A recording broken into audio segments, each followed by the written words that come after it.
What is going on, everybody? Welcome to the Fantasy Addiction Network. In this video, we are doing my favorite series of the year. We are doing the must draft quarterbacks and going to be going through all four core positions. These are my guys for 2020 players that I am doing my best to have as many shares of as possible in redraft, in best ball, even in dynasty. We'll go over each individual guy, but overall, these are the players I am heavily targeting and recommending that you do the same. And let's get into it. So we'll begin by doing a year in review. Okay, so these are players that I have touted in the previous 2 years, whether through videos or through the cheat sheets that I've been printing out for or providing for the last 2 years. These are the guys that I was heavily targeting. So in 2019, pretty good hit rate in 2019. Carson Wentz was our only miss. We were touting him pretty heavily. He was quarterback 7, but he finished with 15th in points per game. But we were touting Lamar Jackson, Deshaun Watson, and Dak Prescott, all who finished in the top 3 at points per game at their position. So very good year for quarterbacks last year. Other than Carson Wentz, we hit as well as you could have with hitting, number 1, 2, and 3. And then in 2018, not quite as successful. We did hit on Patrick Mahomes, who was the number 1 quarterback that year, and Ben Roethlisberger, who was number 3. Didn't do as well with Cam Newton. Now Cam Newton, we have him, coming in as a push. He did get hurt near the last quarter of the year, so he finished with 8th in fantasy points per game, pretty close to where he was going ADP-wise, but nowhere near the same finish as Ben Roethlisberger or Patrick Mahomes. So again, pretty good track record for quarterbacks.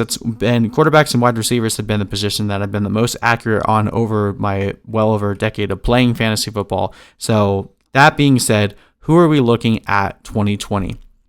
So we're going to go player by player, give you guys a few points as to why we are heavily targeting them. We've also done player breakdown videos for all of these guys, so I'll link that in the description box as well if you guys want a more in-depth analysis as to why we are so bullish on these guys.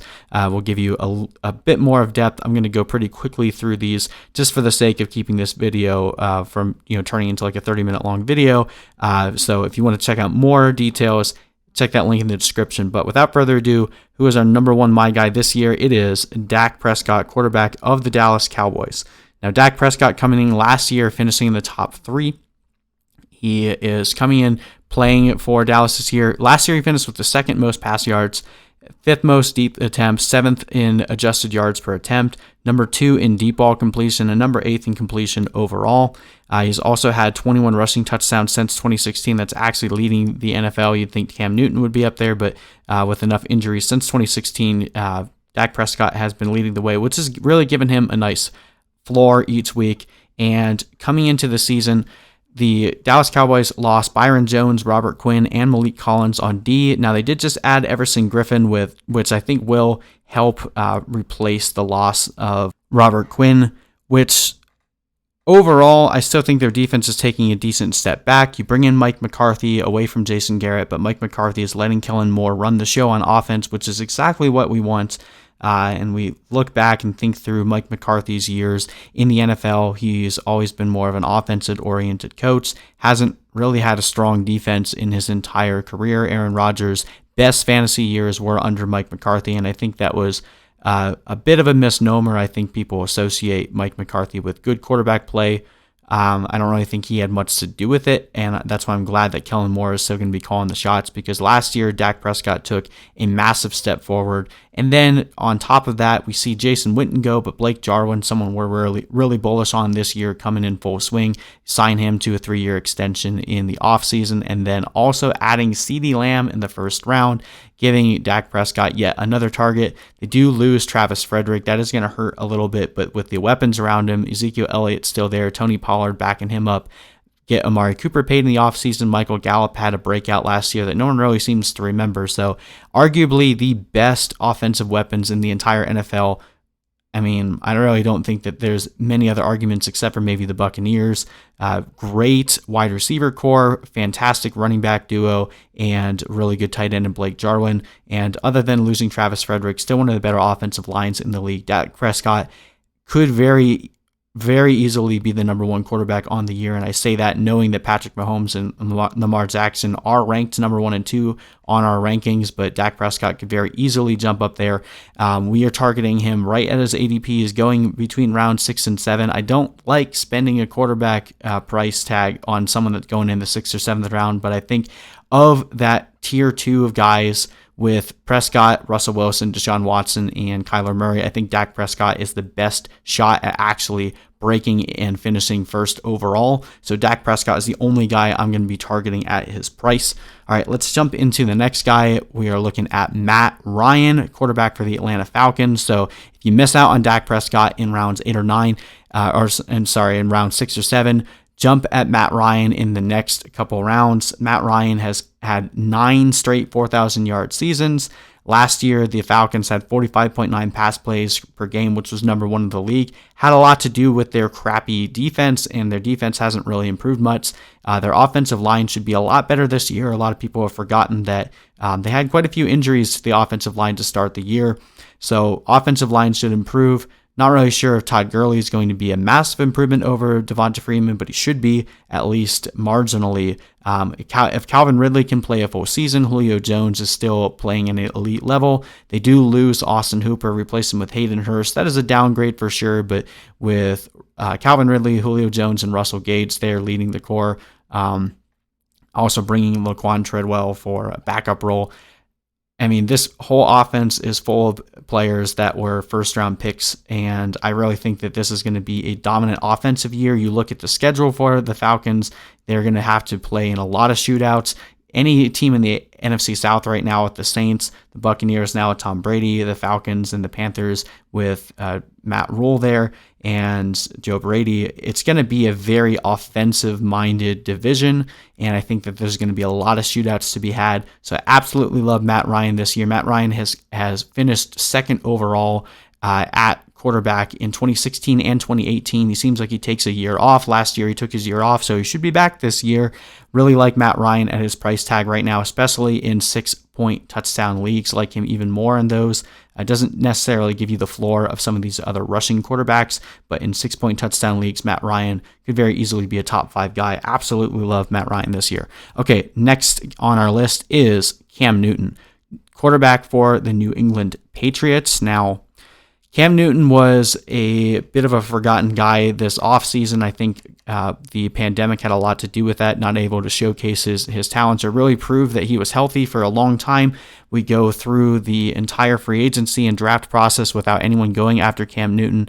And finally, he goes to the team that is the best at finding players that are needing to show off their talents, and, comes in and it has big shoes to fill, replacing Tom Brady there in New England. But I think Cam Newton is going to be dominant. Remind you guys, in the years that Cam Newton has played 16 games, his fantasy finish at the quarterback position has been 3rd, 4th, 3rd, 1st, and 2nd. Hasn't ever finished outside the top 4 at the quarterback position when playing 16 games. Now, I know he's had multiple years, especially the last 2, where he has not finished the whole season, but from what we know, from what's being reported out of training camp right now, Cam Newton is fully healthy, has fully recovered from that foot and shoulder injury that kept him out for the majority of 2019. So based on what we know right now, it looks like Cam Newton is completely healthy.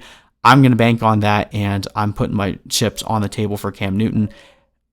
In 2018, he had a 74.8% completion percentage. He was number 1 in play action completion, number 5 in red zone, number 5 in pressure completion percentage.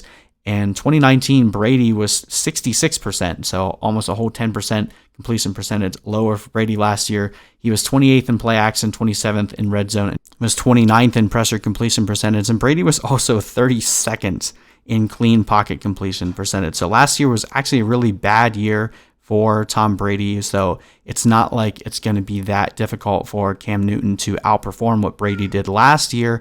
And arguably, this is one of the better supporting casts that Cam Newton has ever had. In his MVP season, his number 1 and 2 wide receivers were Corey Brown and Ted Ginn. I don't know about you, but I will take Julian Edelman, N'Keal Harry, and Mohamed Sanu over Corey Brown and Ted Ginn any day of the week. James White, not by any means Christian McCaffrey, but could play a very heavy role in this pass game. With Stoney Michel and Lamar Miller on PUP right now, Damian Harris could end up being a pretty decent running back coming in there and getting a lot of the goal line work. But I mean, Cam Newton has a massive ceiling in terms of his goal line touchdowns potential and just his run game potential overall. This is really looking to be like Belichick's way of attacking the Ravens and saying, okay, well, this is obviously the way to play football in 2019 and 2020. We're going to replicate that and bring in the guy that can arguably do the same thing that Lamar Jackson can. So assuming health, Cam Newton really has no reason to not finish as a top 5 quarterback. You can get him really late. I mean, right now I've seen him all over the board.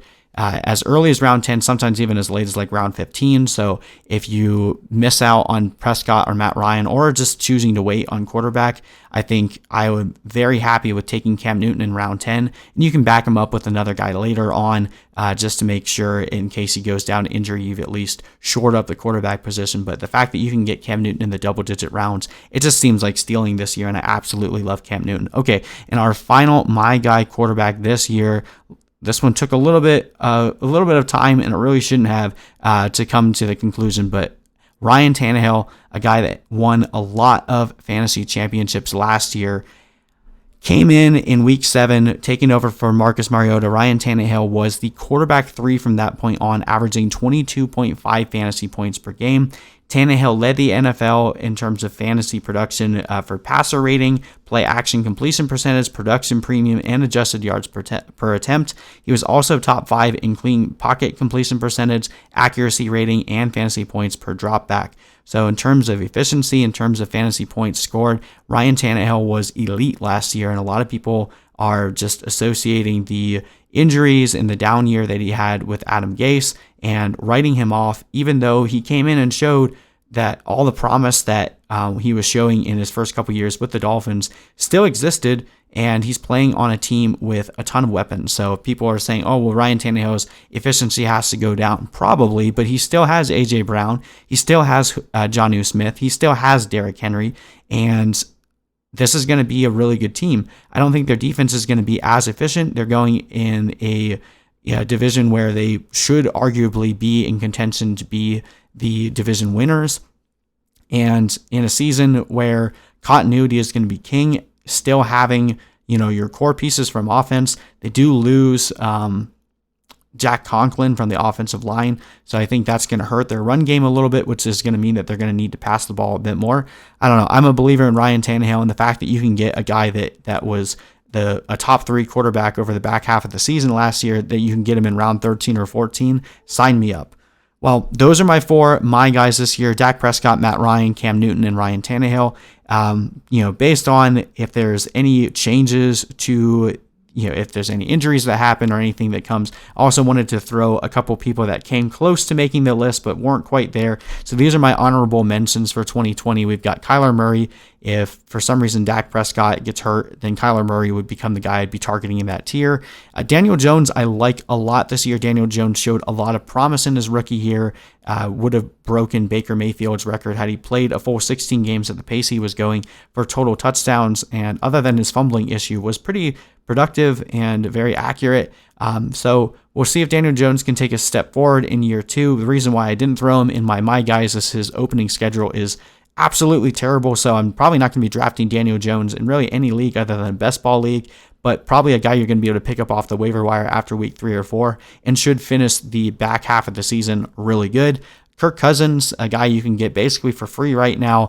The Vikings were 30th in pass attempts last year. That their defense, based on the amount of guys that they lost and the amount of youth that they have coming in there, I think the Vikings defense is actually going to be pretty putrid this year, and the Vikings by necessity are going to have to throw the ball a lot more. They did add Justin Jefferson to replace Stephon Diggs. I think Kirk Cousins is a very underrated quarterback. He is, top 10 in a lot of efficiency metrics, and if he has to throw the ball a lot more, I think there's going to be a lot of fantasy points that come with that. And then if you just wait until the absolute last minute to grab a quarterback, I think Teddy Bridgewater is an okay dart throw. He has a wonderful supporting cast with Christian McCaffrey, DJ Moore, Curtis Samuel, and Robbie Anderson. That defense is bottom of the league, could very well be the worst defense in the league. So they're going to have to score a lot of points, especially in that division with the Falcons, Saints, and Buccaneers on the other side. So Teddy Bridgewater is going to have plenty of volume. He was very accurate last year, and I think that the Panthers are going to have a really good offense led by Bridgewater this year. All he has to do is be better than Kyle Allen, which isn't really asking for much. So those are my honorable mentions, not my guys, but players that if you miss out on the my guys, these are the other guys that I would be targeting around the same spots. So that's pretty much it. Thank you guys for watching this one. We'll follow this up by doing our running back must draft my guys next. But thank you guys for watching. Hit that like and subscribe button for more videos like this, and also check out our website for a full list of rankings. Good luck to you guys in 2020, and we'll see you guys in the next video.